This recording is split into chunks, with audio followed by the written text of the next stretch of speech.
And like I said, we're supposed to live in a civilized, free society. We don't.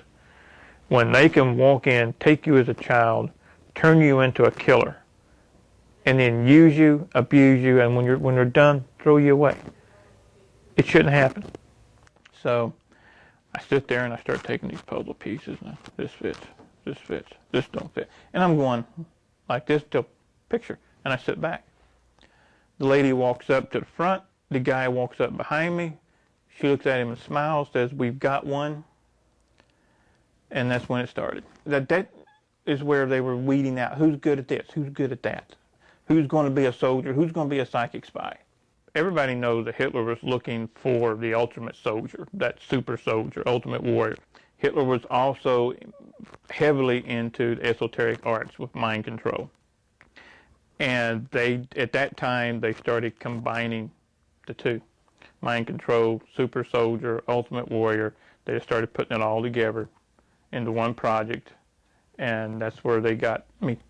My kicks in my right leg were 120 miles an hour. My punching power was well over 18 to 1,950 foot-pounds.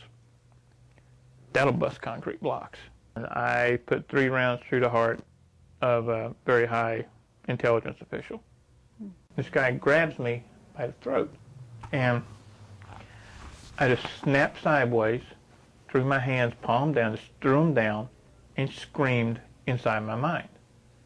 The guy goes up and back. I never touched him. I look over, and there's George Jr. sitting at the bar with the Secret Service bodyguards, drunk as a skunk, with the Secret Service trying to get him to calm down.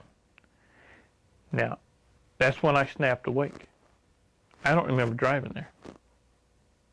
Let's back up and find out exactly how you got into this program. They wanted people who were half Native American and half Celtic, whether it be Scottish, Irish, didn't matter, as long as it's Celtic. The reason for that is that the Native Americans and the Celtics are 2 of the races on the earth that are more superposed to paranormal abilities or psi abilities. Okay, and as a matter of fact, both of these cultures practice paranormal abilities.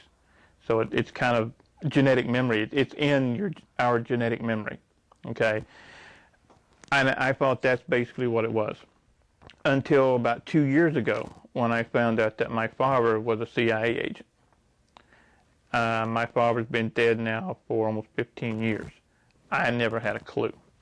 But with that new information, it made a lot of smaller tidbits of information and a lot of things that happened in the past. Now it all fits. Okay.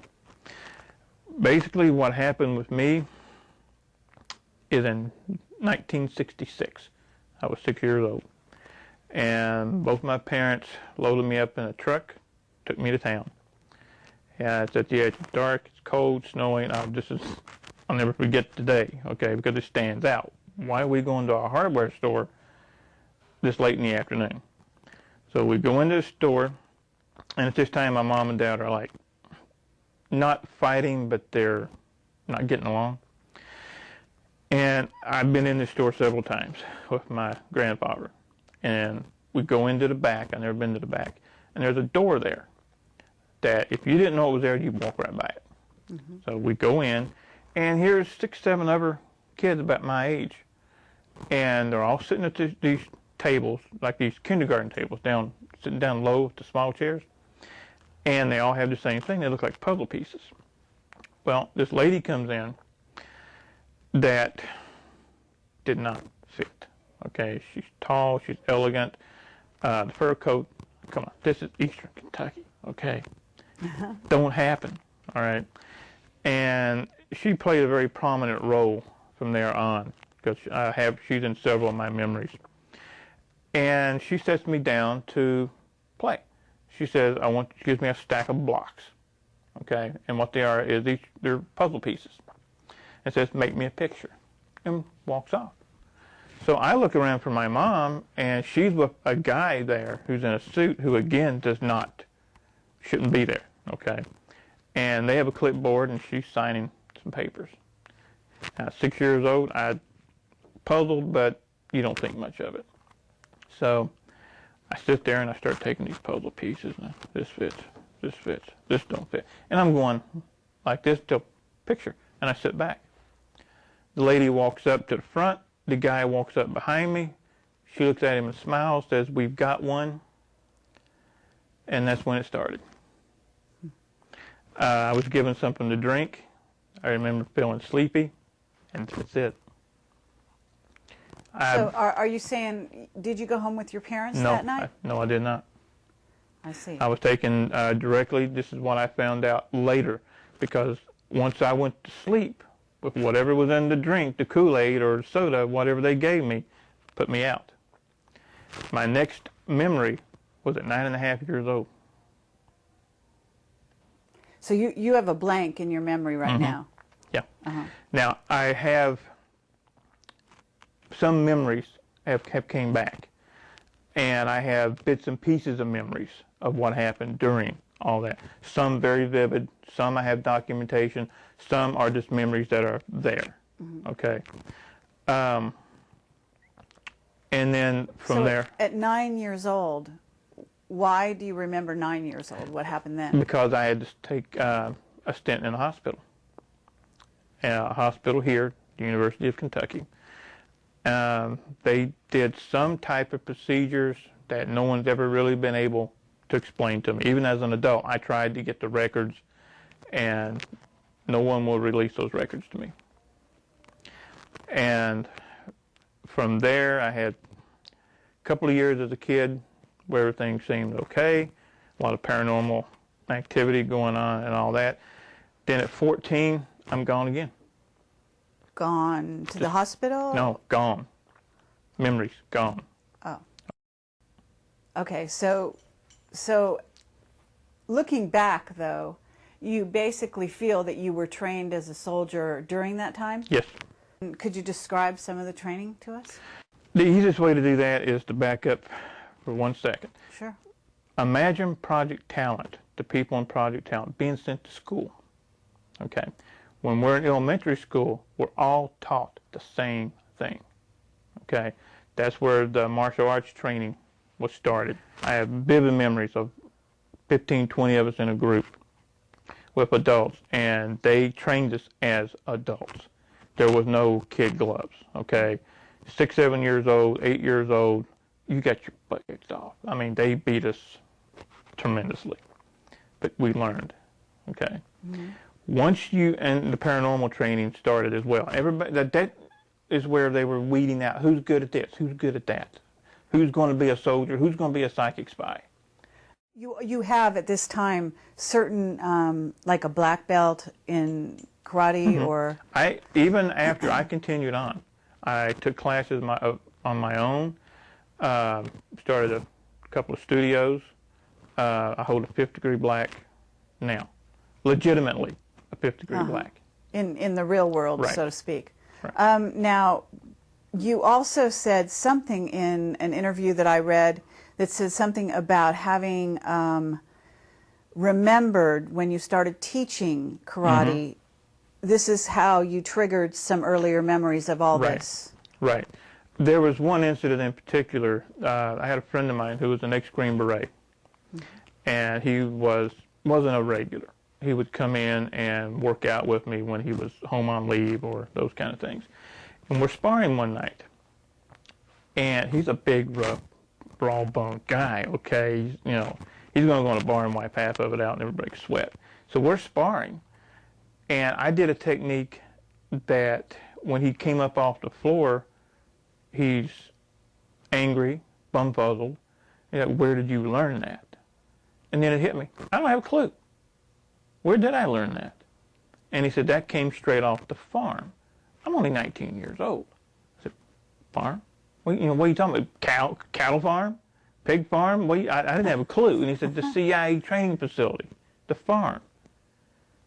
And little things started clicking. Okay? And when I really started to get memories back was about 8-9 years ago when I had an automobile accident. And it ruptured 3 discs in my neck. And when they finally gave me the MRI, the electromagnetic resonance didn't mesh with the cranial implant. That you had gotten... Somewhere, somehow, I have a cranial implant. And I say this because I have it on film. And when they put me in the MRI machine, when they turned it on, when it started to spin, okay? Right. Imagine tremendous pain. Also imagine you're in there and you see 1,000 TV screens and they come at you at once. On each one of those TV screens is a picture. Each picture is a memory. And it's just coming. That's amazing. That's how I started to get total memory again. And now, I don't know, was this also correct? You were screaming and the engine, yes. the MRI blew up? Or? The MRI the machine itself caught on fire. That's what actually brought me out of it. Because I'm there in nothing but my underwear and a gown, holding my head, screaming bloody murder. And I noticed smoke, okay? And the techs come out, nurses come out, and they grab me and they want to do all this. They get me out of there. They start with the fire extinguishers and all that. Wow. Now, do you have the cranial implant to this day? It's still there. It's still there. It's just, from what I understand, it's not working. Oh. And what makes you think it's not working? Because I haven't been used anymore.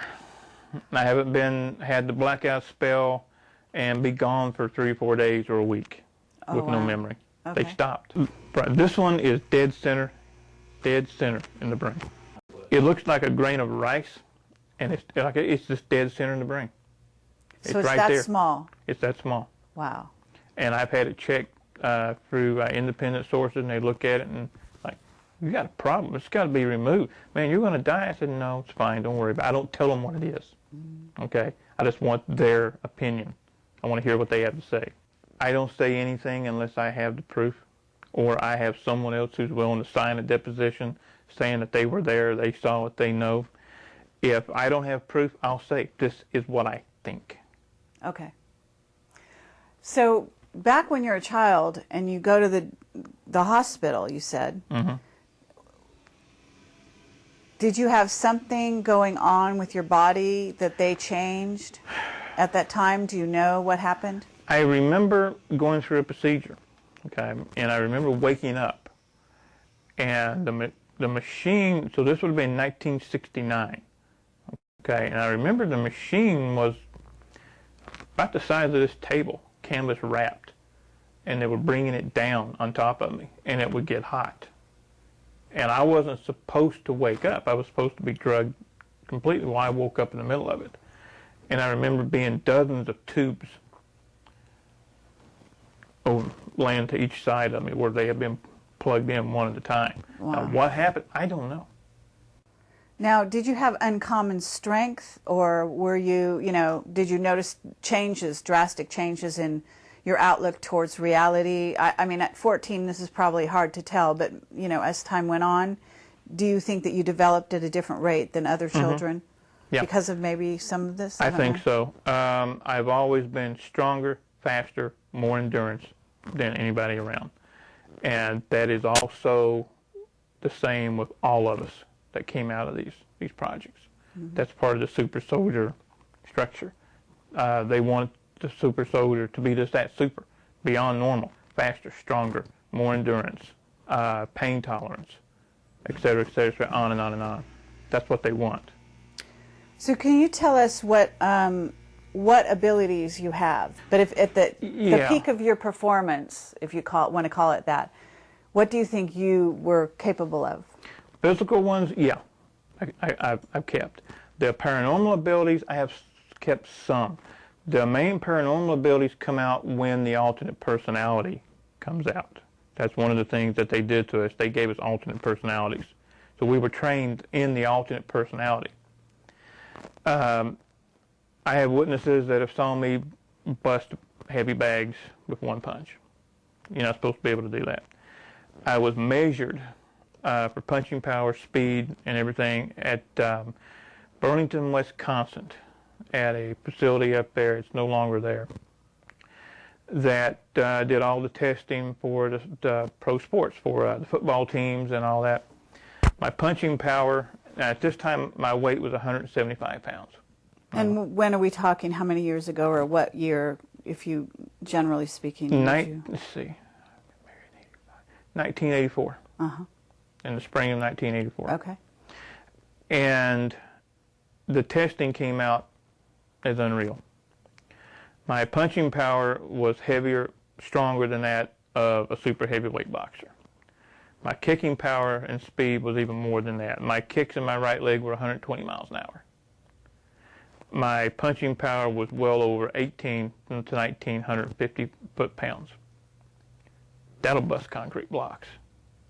Okay, now in terms of your psychic ability, what were those abilities? My primary psychic abilities, and the ones that I have kept in this personality, is being able to get in someone's mind, being able to foresee what's events in real time.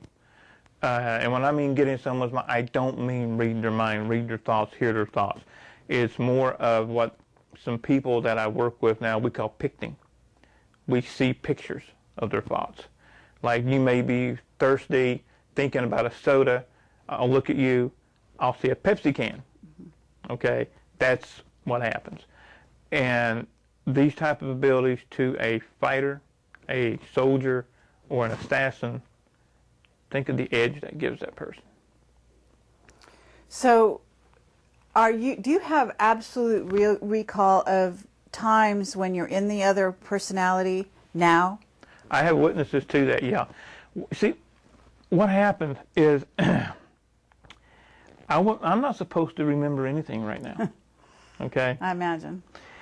The people who start to remember are usually late 50s, early 60s, okay? Much too old to really do anything. But I'm not saying 60's old, but in this society, by the time you're 60, 62, anywhere in there, people write you off. So how old are you now? Because I can't tell. I'm 46. Uh-huh. I know. No, everybody says you don't look 46. That's one of the other traits that we have. Mm-hmm. None of us look our age. Longevity. Yeah. Okay. Most of the people who when they start getting their memories back, when they get their memories back is when the personalities begin to mesh. They're no longer personality A, personality B anymore. They start going together. So when all these other memories start coming in, meshing with the other memories, they go nuts. Most people. So most of these people committed suicide. Okay. Okay? And not the ones who didn't wind up in asylums. Is it possible, Duncan, that they could also have been programmed to commit suicide? Yes. Like a kind of self-destruct when no longer useful? Mm-hmm. Uh-huh. Absolutely. So you kind of have beat the system in a certain sense. Mm-hmm. And you must have had struggles. So what's keeping you going, and what is it that you think allowed you to sort of maintain? Mm-hmm. After the car accident, we moved from this area. We moved to upstate New Jersey. I was never supposed to lift anything over 5 pounds again. I was never supposed to be able to hold my arms above my head. That's how serious the neck injury was. 2 o'clock in the morning, I'm sitting in my apartment in New Jersey, and this little voice comes in. Said, "What the is your problem? What's wrong with you? You wimp, you're going to give up? You've been a fighter all your life. Get up and fight." I started doing push-ups at night. A year later, I'm fine. So you basically brought yourself back from your injuries. The injury's still there. I can go to a neurologist right now, let them do an x-ray, and they'll look at me and say, "You need to be in surgery today." Okay? Huh. but I refuse to go. The pain is still there. I live with pain 24/7. And again, if this hadn't been done to me as a kid, yeah, I'd probably be taking pain pills on a regular basis. But you're not. I take nothing. Mm-hmm. So now I'm curious because you have this tattoo on your arm. It looks actually kind of beautiful. Is this something you got in Vietnam? No. This was supposed to be one of a kind. It's my design. Really? This was something that came to me in a dream, actually. Wow. And I designed it. Is that a dragon? That's a dragon. Uh-huh. And I had a tattoo artist do it for me. And it stayed one of a kind for a couple of years, and then all of a sudden I started seeing it out, and she does have her work on a website. Uh-huh. And then I'm walking in the Walmart across the street of all places about 6 months ago, and there's a paperback novel, and that's on the front cover of the paperback novel, identical. And you designed it? And I designed this. Wow, cool. It's very nice. So what happened in Vietnam? Because you have an amazing story about that. I was in North Vietnam twice that I know of. Okay. Some of these areas are still murky because, like I said, I keep finding out more things every day. Okay. Once when I was 12 years old. Okay. I know people say, "My God, 1972. You were in Vietnam in 1972." Actually, we weren't in Vietnam. We were in Cambodia. Okay. We weren't supposed to be in Cambodia. A Navy SEAL team and a Marine Corps recon team were pinned down by the Cambodian Khmer Rouge. They called in for reinforcements, somebody to get them out. And I'm telling you exactly what a Marine Corps recon captain and a Navy SEAL captain told me. Now, I have my own memories of it, but I saw it from my point of view. I'm going to tell you from their point of view. A black helicopter, a Huey, lands. 12 kids come off the chopper.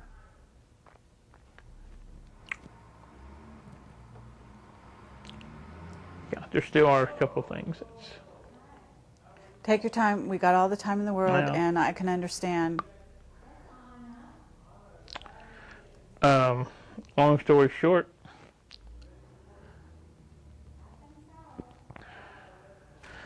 we came off the chopper, formed a semicircle, and we all held hands. Were they all boys? No. Oh.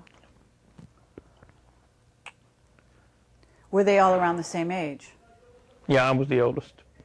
Okay, so all around the age of 12? Anywhere between 9 and 12. I was team leader. Okay. On that. We held hands, raised our arms, and killed them all.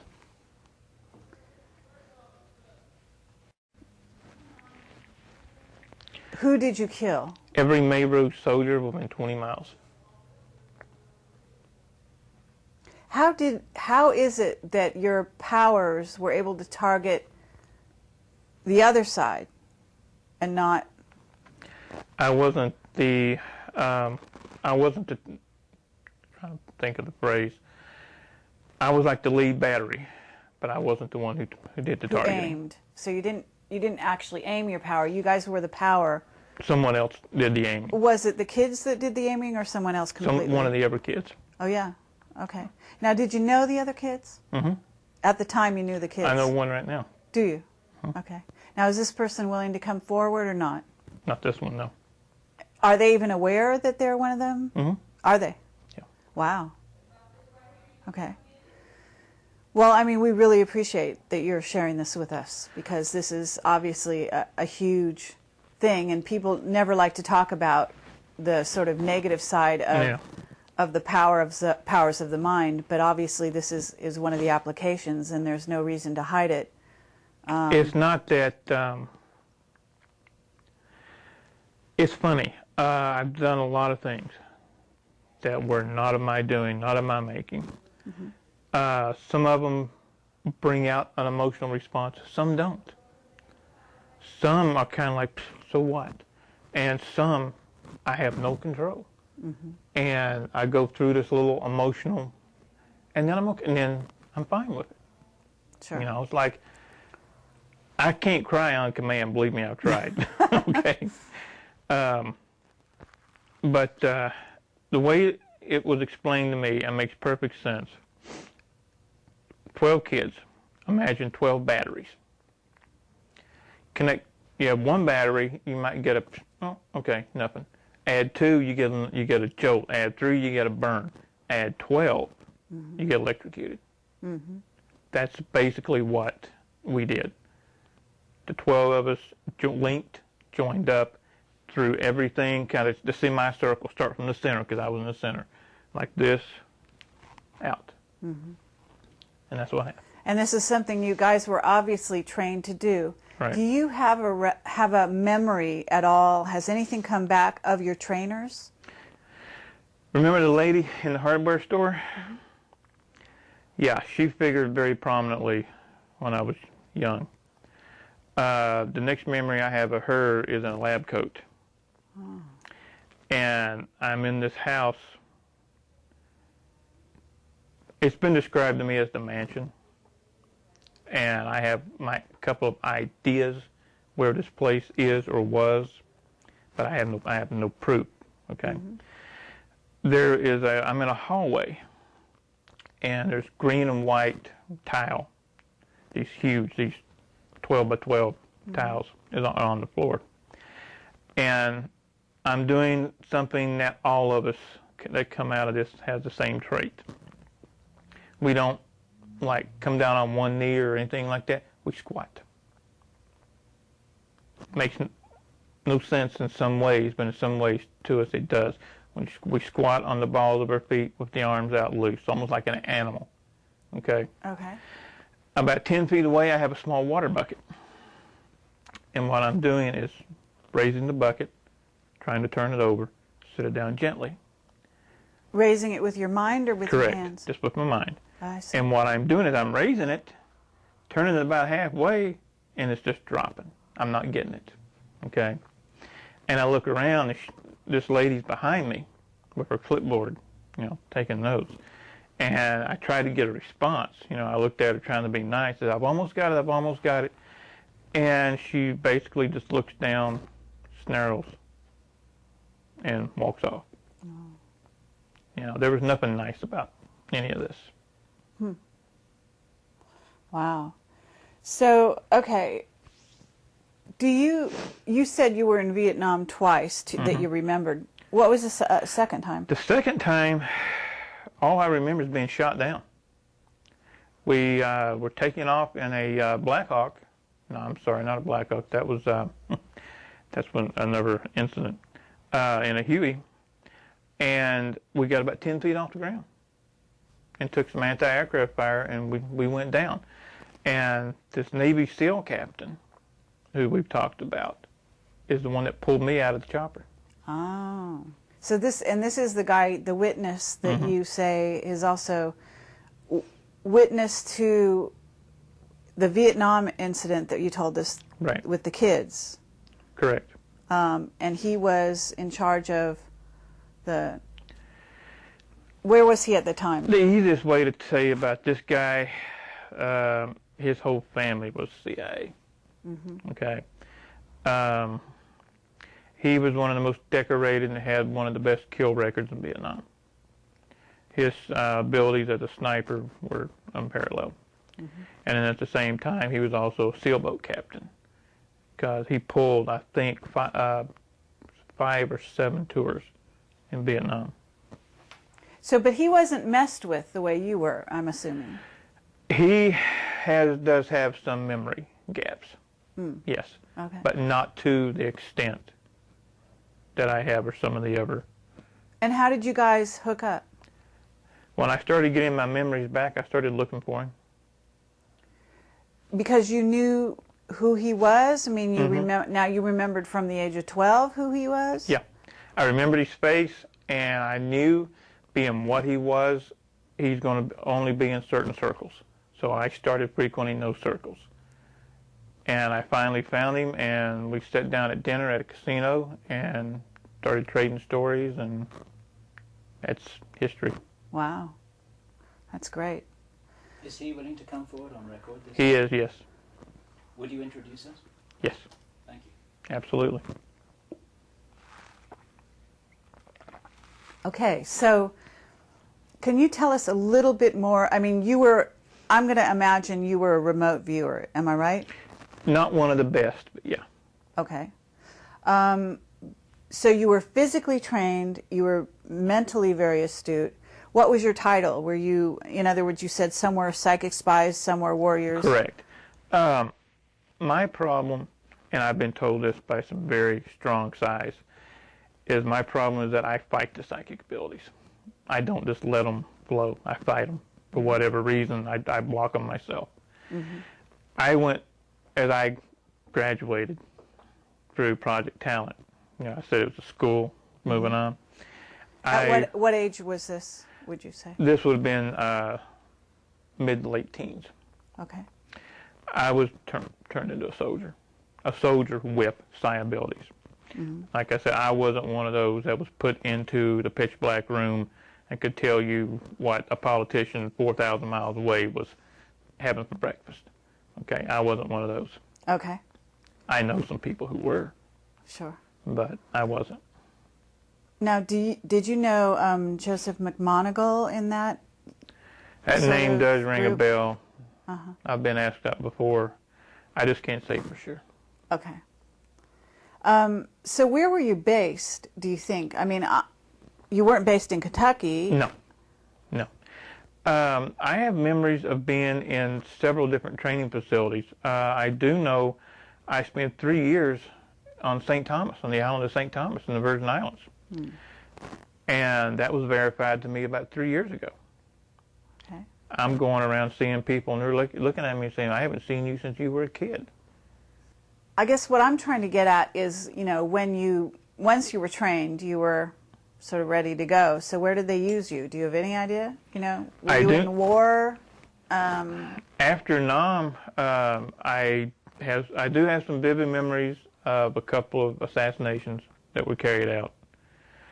I have memories of being on military bases. And I had it verified that I was at Norfolk Station, Norfolk, Virginia, by a radar man who was stationed there when I was with a team. And he contacted me because he saw my picture. Hmm. And so he told me, what happened during this time is that he told me things as fact that happened that I thought were just dreams/memories. And he's telling me this without me telling him anything. Were you an assassin? Yeah. Okay. Yeah, I was.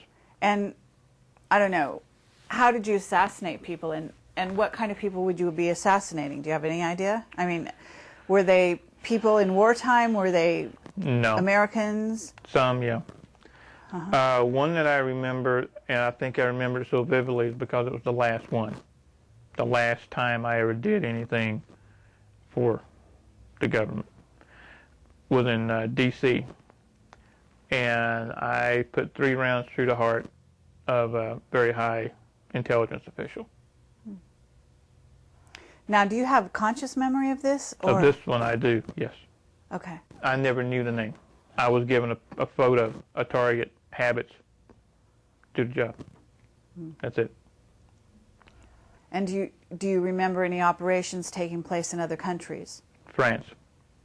In France? Mm-hmm. That's interesting. What the vivid memory is that I have, and I also was shown a photograph of me sitting at a little cafe from the Eiffel Tower.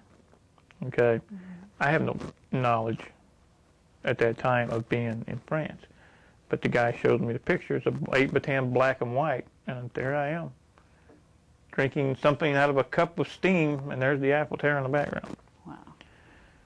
And I remember doing a job, but I don't remember what it was about. A decoy was sent in, and what the lady was to do was to get the guy to come out of the bar, hopefully not exactly in his right mind, inebriated if possible. And my job was to snatch, grab, get the information, and then terminate. And I remember doing the snatch and the grab, and then the memory fades from there. Uh-huh. So you must see movies, right? No, I don't. Oh, you don't go to I movies? can't. Okay, because I was wondering if maybe, you know, there's a lot of violence in movies, a lot of scenes of that kind of thing, and I was wondering if those might trigger some of your memories. They do. Violence per se does nothing. I love wrestling. Okay. As a matter of fact, I used to incorporate professional wrestling techniques into my teaching when I was an instructor. It's not the violence per se.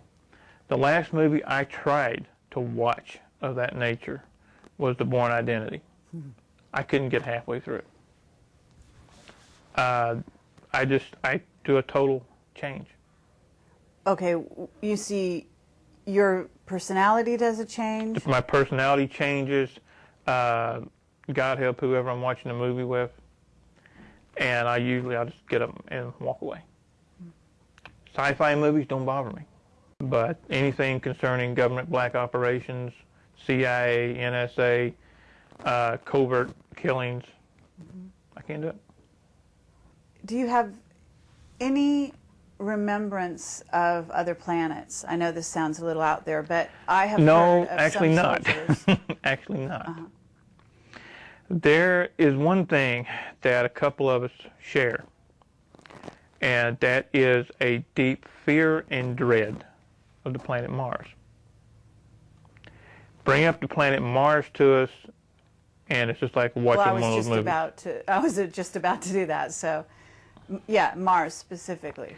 There is something about Mars that changes our entire attitude at that time. I know one person who point blank says they better leave Mars alone. Leave it alone. Meaning leave it alone, don't talk about it, or meaning don't go there? Don't go. That they're waking something up. On Mars. Mm-hmm. Now you're still a psychic, when Sure. you say. Okay. So you must have some thoughts or associations with Mars. Are you willing to talk about that? I mean, because I know that you said that you develop headaches sometimes after these talks. Mm-hmm. You know, where you reveal and kind of go back in your own mind as to your history. I'm having a good one right now. Headaches are part of the conditioning. Sure. Okay, it's a headache, but it's a fake headache. It's a programmed headache. I'd like to know if you see special machinery. Yes, Okay. It's underground. Uh-huh. And have you seen any certain kind of beings there? Yes, they're in stasis. It's like a kind of artificially induced hibernation. Thank you. And is that, it's not humans that are in that state? No. It's the beings. And they're very tall. They have long features. Do they look like the Egyptian Quite leaders? a bit. Okay. Quite a bit. Talk a lot about anger in the recent interview that I saw that you've got, I guess, on your site. Yeah. And can you tell us a little about that? Can you describe the anger, how you deal with it? There was, at one time, it was pure rage. When these memories came back, and when I sat down and I started putting together all the things that, starting at 6 years old, all the things that was done to me, things that I was forced to do, etc. It was pure rage. You know, my first impulse was to go to D.C. and just go nuts, okay? Well, as the old saying goes, I'm crazy but not stupid, okay? And as a fighter, I was trained, channel your anger. Don't let your anger channel you. Mm-hmm. And that's what I started doing. So I took, instead of just being so mad I can't do anything, I turned that anger to being so mad I want to do something. And I've stayed that way. So is that why you started writing books? No, actually I started writing as just kind of my own therapy, just to get it out. Mm-hmm. And I had never written anything. And somebody read some of it and said, this is pretty good, you need to keep it up. And so I did. And now you've got a book coming out, isn't that right? Yeah, Deadly Awakening. It's about everything we've talked about here, plus all the side streets that we don't have time to go up. It's supposedly going to be turned into a movie. Okay, that totally caught me off guard. So. Well, that's wonderful. You know, that's very exciting. In terms of telling your story to a wider audience, what would you like to result from that? I would like to see enough people wake up to march on Washington and say these projects stop and hold the people accountable. Okay, there's not going to be class action lawsuits. There's not going to be prosecution. That's fine. You know, I got over that years ago. Everybody else involved needs to get over that. Just hold them accountable and stop it. Okay? Do you think this is still continuing this day? Yeah, absolutely I do. Do you have any information about in what form these projects are continuing? I remember think you said that in the 60s there were 1,000 kits, of which there were there are only 60 left. In 1966, there was supposed to have been 1,000 that were taken worldwide that was in my group, as it were. There's only about 20 of us left now. You know, I think what I have to explain, we were actually at 6, 7 years old put in survival of the fittest. Okay, our personalities were split. Any normal kid, any normal person would not do the things that we did in their right frame of mind. So they had to split our personalities, and they had a clean slate with that new personality. Had no rhyme, no reason, no right, no wrong, no concept. So they made it into what they wanted it to be. This is how they split my personality. Now, I don't know. I'm sure they did the same identical thing to other people, but I know for a fact not to each one. There were different techniques for different people, different kids. Now, the way it was described to me when I was a kid is it's your treatments, almost medical terminology. Imagine being 6 years old, and this is one of the funny things. I can talk about this with very little emotional because it was done to me, not something I did to someone else. You're strapped naked to a wooden chair. Arms out like this. Here, you're strapped here, here, and here. Your fingertips are spread open. Things are inserted here. So you can't do this. And I know you noticed, because I saw it in your mind and I saw it in your eyes, I have a phobia about my fingertips. What they did is they inserted needles underneath the fingertips. That's bad enough. Hook those needles up to electric current and turn it on. Waterboarding is where you basically drown the person and then bring them back. In my case, they did 2 ways: strapped to a chair and would take a water hose and just spray it. You can't breathe, and then you're gone. Then they bring you back and all that. And then I remember having my head dunked. That's why I don't swim. Now, what would be the purpose of that? To cause pain, intense pain. What happens when the body and the psyche goes through the amount of pain it can tolerate? You black out. You pass out, you faint. Well, the Germans brought over a drug with them. Once injected, it blocks those receptors. You can't black out. You can't even force yourself to faint. So once the psyche has gotten to a point to where it cannot take any more, you have 2 choices.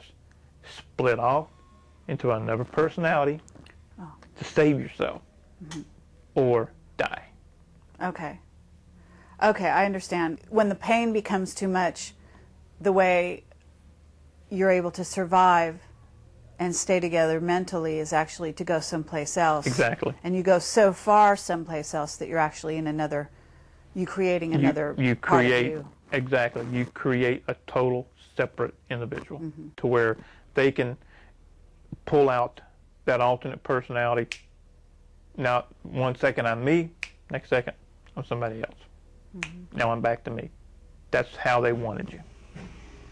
Have you seen Manchurian Candidate? No. You never saw that? No. Okay. Well, if I refer to that movie, I don't know if you know what I mean, but I know what the Manchurian Candidate is. you Yeah. know what it's about. Yeah. Okay. Is it possible that you could be activated by a phone call, say? The last time that I did a job, that's what it was. I got a phone call in the middle of the night. Can I be activated now? I do not think so. They burnt the chip out. Okay. Do you think it's a tone? Do you think it's words? I mean, do you have any idea what it is? I think it it's music? a combination, and I think it's more than one. There's, in order to open a combination safe, you've got to have a combination, which is more than one number. So I think what they did, they set up, you have to have a system of checks, balances, and fail-safes, to where if you're watching TV and all of a sudden you hear the correct word or whatever, you freak out, kill everybody. Then you will start seeing this happening everywhere. There has to be a fail-safe to keep that from happening. So I've always thought that it's a combination of words, tones, numbers. I see. What have you. But what happened during this night is I was in bed. My wife and I were in bed. The phone rings. I reach over, pick it up, put it to my ear. No more than 3 seconds pass. I hang the phone up. I get up. I get dressed. I leave. I'm gone 3 days and 3 nights. And at that time, we lived exactly 11 miles from the airport that you guys passed coming here. Oh. When I came back 3 days later, there was only 22 additional miles on the car. I went to the airport. But you have no memory on where you went. I went to D.C. This is when I went to D.C. and did a termination job on this individual. Now, what year was that? 1985. So this is quite a while ago. Yeah. And here's something that I'll tell you guys, I didn't want to put on the tape. I'm sitting in a Mexican restaurant, very nice 2-story Mexican restaurant, and I hear somebody laughing. This was before the president now was the governor of Texas. I look over, and there's George Jr. sitting at the bar with the Secret Service bodyguards, drunk as a skunk, with the Secret Service trying to get him to calm down. Now, that's when I snapped awake. I don't remember driving there. And I'm looking around, and where the hell am I at? But there he is. I had one impulse. Kind of terminate him. And I had a gun in my pocket. And for whatever reason, I fought the impulse down, and I didn't kill him. In other words, you remember who he is now, but you didn't know who he was at when that you were time, there? I didn't have a clue He who was just some guy who was getting drunk with Secret Right. Service around him. Exactly. I did not have a clue who he was. And then I'm sitting there watching the news sometime later when the governor of Texas has announced his bid to run for the presidency, and I look at him, I'm like, holy. Oh, this was before he became president? Yes. I got it. Years before. So in that context, maybe it makes even more sense. And it's even scarier. What about underground bases? Do you think you've ever been in an underground base? I know where one is, right here in the state. When I was in my mostly late teens, okay, that I remember, the farmhouse that we lived on was situated in a valley. And there were old logging roads that went all the way around the valley. I had a good 5-mile run up and down the mountains on a good graded road. There was also some worked out strip mines over to the southeast of there. Well, one day I'm running out through there, and I decide to drop down the hill and go over and look around. As soon as I do, I can feel the vibrations in the ground.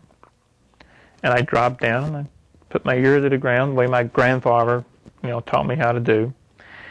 And I get up, and this little voice says, "Get the hell out of here." As I'm running back up the hill, a chopper lands. Wow. I didn't go back anymore.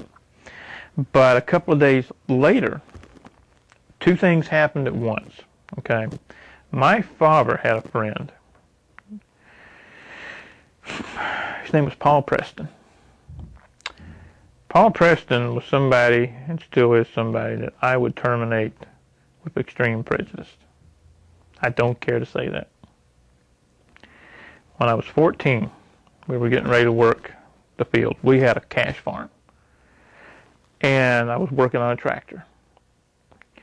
We lived about a mile up a dirt road, off the main road, and I can sense a vehicle coming before it's halfway up.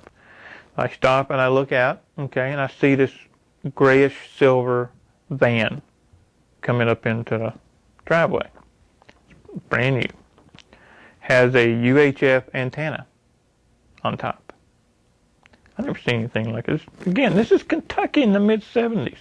Nobody had that kind of money. This was before the coal boom, before the energy crisis, before people made $20 an hour. You know, people were lucky to make minimum wage, okay?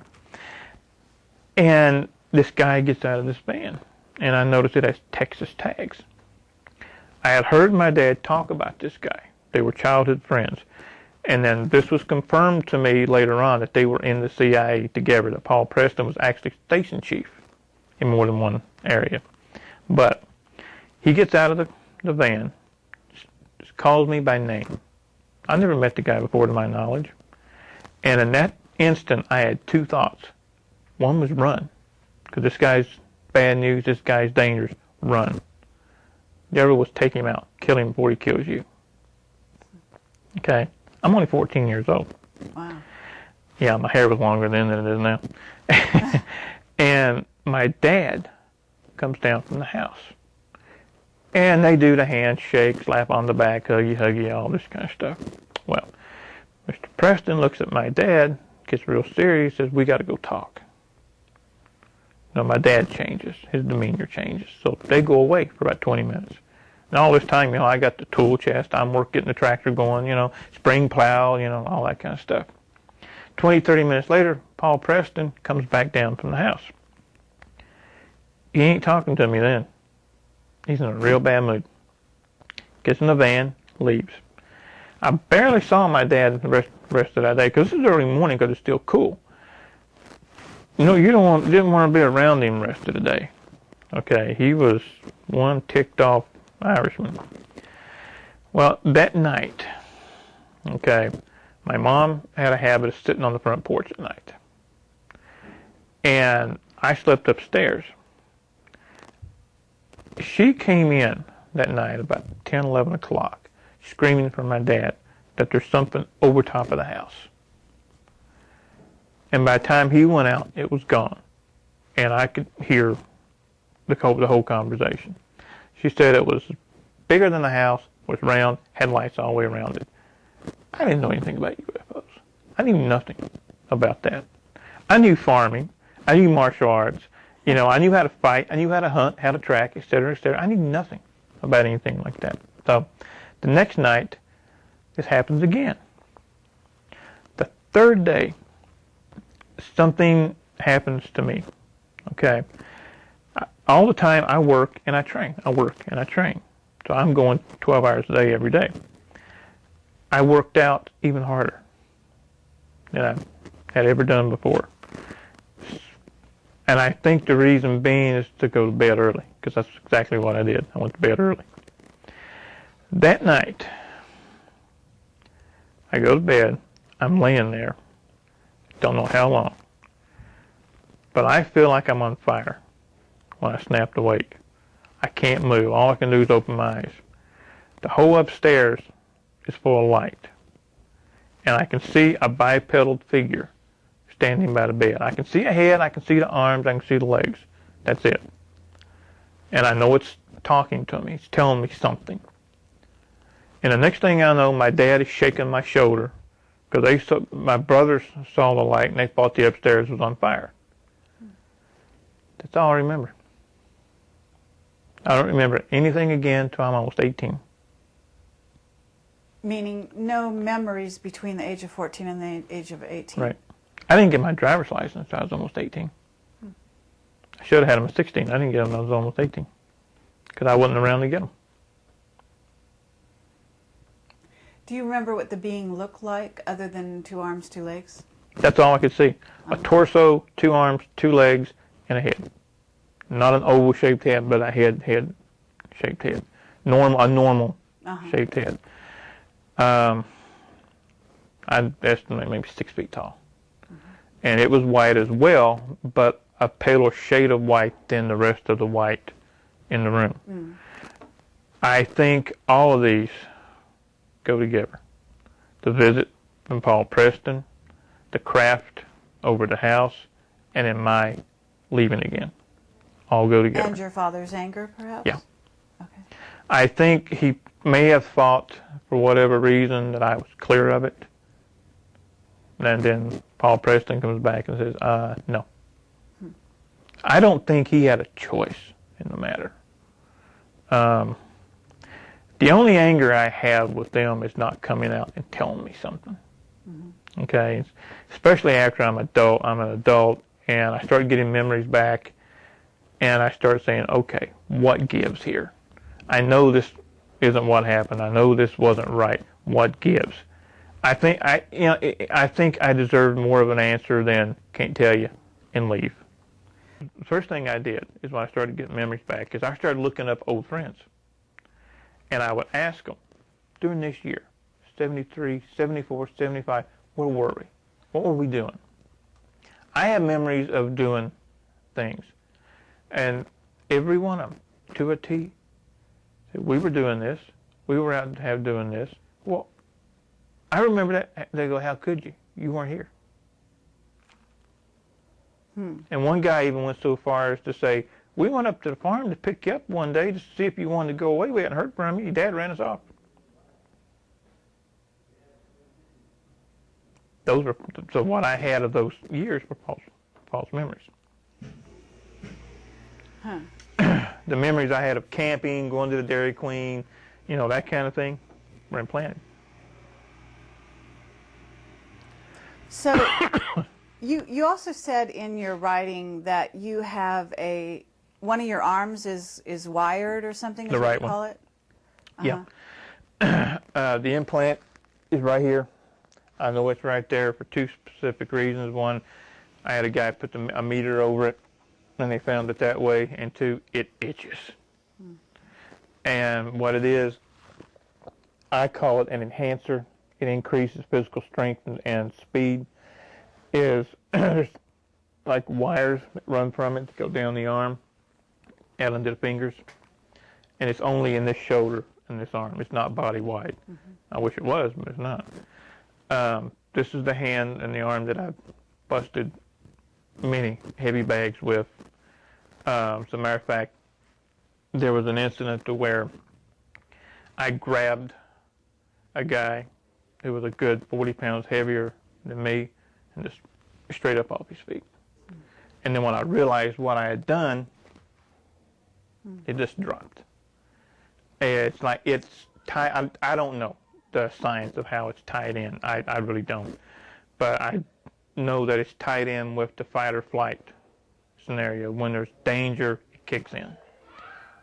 If I feel threatened, it kicks in. The throwing of energy, yeah. That one freaked me out when it happened. I had a job in Lexington, a place that was, at that time was called the Community Kitchen.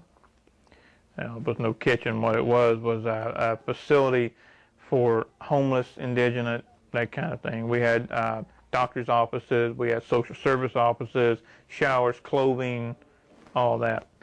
But it was also a haven for pushers, users, abusers, rapists, killers, you name it, they came in there. We could have 60 to 100 people in the facility at any one time, and I was chief of security. And we had a fight that broke out. I mean, it was nothing. We'd have 3 or 4 fights a day, okay? But we had 2 girls get into it. They fight worse than men, okay? And my partner had one holding her down. I was holding the other one down. And when I say holding them down, I was just sitting there with one arm on her shoulder, okay? She was laughing about it. And the next thing I know, I look up and I see this extremely large man standing over top of him, and he's got 3 or 4 friends with him. And he's giving this routine. I'm giving you the count of whatever to get off of her. I'm going to do this. Well, I snapped. I'm on the ground. I look up. I see I'm outnumbered, outgunned. I changed. Normally, I would have rolled out of the way, got up, started cussing him right back at him, threw him out the door. No. I stood up and hit him. And the witnesses there said I didn't just hit him once. I hit him 12 times in a matter of a second. It broke his neck. His neck was as big as my legs. And it just snapped his neck. Well, when that happened, the whole facility went berserk. It just went, half of them were coming at me and my partner, and the other half was using it as an excuse to get whoever they didn't like. Mm-hmm. And it's during these times that something happens that I can't explain. It's like I step outside of space and time. Everything turns black and white. Everything goes slow motion. It's like I've got all the time in the world to go from point A to point B because this guy ain't moving. Okay, and it's like I'm just walking through, bam, bam, bam, guys going down, and then I'm grabbed. This guy grabs me by the throat, and I just snapped sideways, threw my hands palm down, just threw them down, and screamed inside my mind.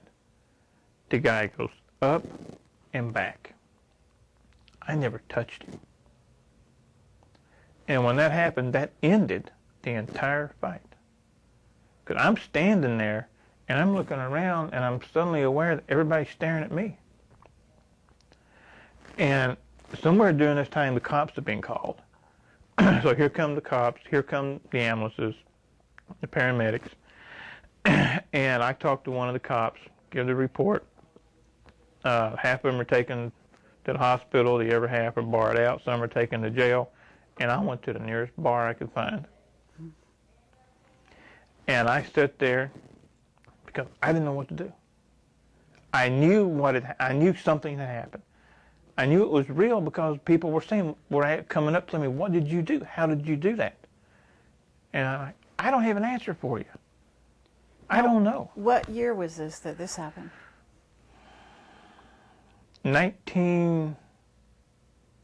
either 89 or 90. I'm trying to, I worked so many jobs during that time, during those years, which is something else that I've been told is indicative of all of us that came out of these black operations. None of us could hold a job. It was like, and I know from personal experience, we'd be the greatest thing since sliced bread for a couple of months, and then all of a sudden the boss or supervisor comes out, finds something wrong, and we're fired. What I found out over the years is that that's not unique to me. Is they want to keep you one step below poverty level, keeps your mind occupied on other things. Right, survival, right. Daily survival, so that you can't go further into your own memories type thing. And there's also another reason for that, and I've been told this by more than one person. Who listens to somebody who's broke? Sure. But everybody listens to someone who's wealthy. Yeah. And I think those two go together to make that.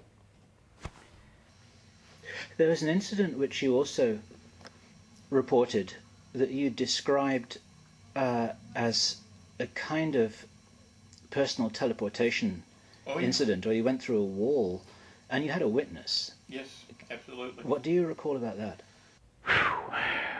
I get freaked out every time I think about that one. It was at a house in Oklahoma, and I was helping a friend of mine move. And I was in the one bedroom, and she was in the kitchen. For me to get from the bed to the front door would have entailed going down, cutting across, down, cutting across, very winding way. Well, as I said, she was in the kitchen, straight line, kitchen, living room, front door. No door in between, no wall in between. Well, she was reading and doing her own thing in the kitchen, and I'm sound asleep. And her youngest son gets up screaming and goes to the front door trying to get out. This is 2, 3 o'clock in the morning. She jumps up, starts to run to get him. I hear the scream, and I remember raising up on one shoulder, in the mind, seeing the kid, reaching toward the door, and I'm at the door. She said that I came through the wall in front of her, and all she could do was to stop and say, "Whoa." And I think, whatever I did, if I had froze inside that wall, that would have been fun. My grandfather, my mom's mom, was a full-blood Cherokee, and he gave me the name of Gray Feather. Gray Feather? Yeah. And I asked him once, I said, Pops, what does Gray Feather mean? And he said, "You're a tween man." And he had an accent, and I said, "A what?" He said, "You walk between worlds." And this is before I knew anything about anything. I saw 9/11 2 weeks before it happened. I put it up on some bulletin boards on the net, was laughed at. I lived in Delaware at that time, right on the eastern shore, walking distance to the beach. I had a trip planned to Boston. A couple of days before the trip, because we were going to drive it, I get a phone call. And it's the metallic, digitized voice. It says, "Postpone your trip. 2-day window, plus or minus 1 day, wherever, here, or here. It's going to be something big happen in New York. You don't be caught in it." Now, have you had other premonitions that haven't come true yet? Yeah. I've seen this country almost split in half. I mean, physically split in half. Again, I lived in Delaware, and I just laid down, and it's one of those times where 1 minute I'm here, next minute I'm here, okay? And I'm looking down on the United States. This is before I knew about the super volcano and all this and that, but I saw that area all going up into Canada, coming all the way down into Mexico. The whole western part of the country split off from the rest of the United States. And what I'm seeing is like a river of fire coming all the way down. Wow. And did you have a timeline for that? Soon. Very soon. So are you making any plans for yourself and your family because of what you're dreaming or seeing? Yeah? Yeah. Are you finding a safe place? There's really not going to be a safe place. The best preparedness that I know of is to be able to be mobile. There is no one safe place. Okay. I started to go public when I lived in Delaware, after an attempt was made on my life. So when was that, approximately? About 2002. I was out for a jog. I mean, I'd had other things happen before, but I didn't, at that time, never made the connection. Okay? Now I make the connection. I was out for a jog, and it's in the wintertime, and I hear a motorcycle. Motorcycle. You ever been on the East Coast in the wintertime when the wind blows? It's frigid. I have, actually. And I'm out jogging, and I hear a motorcycle, and the ears go up, hairs start standing up, one of those. So I go from a hard run just to a light jog, and I see the motorcycle. Solid black. No insignia, just solid black. 2 riders dressed in black. Black OPEC face mask. I'm going this way, they're coming this way. This thing is going so slow, I'm trying to understand how in the world it's staying up. And as it comes up to me, I'm running scenarios. Okay, I'm wearing ankle weights and wrist weights. Like, okay, I'm waiting to see a gun. So I'm thinking this was coming off, this is going to throw, forward row, kick the back wheel, try to get an advantage. Just all this is playing out in my mind. The guy does open his coat, puts his hand in his coat. This is the rider. All I see are two fingers. Points them at me and goes like this and goes back. And I'm thinking, okay, this is just a warning, okay? And they slowly go on down the road, going towards Route 1 to go north. I didn't make it 10 steps. I had puke, bile, everything. I had to crawl home. I was sick for 3 days. I finally got to the doctor and said I had some kind of unknown viral infection. He did shoot me, just not with a gun. I think half the people who hear what I have to say look at it and say, what a lying stack of dung.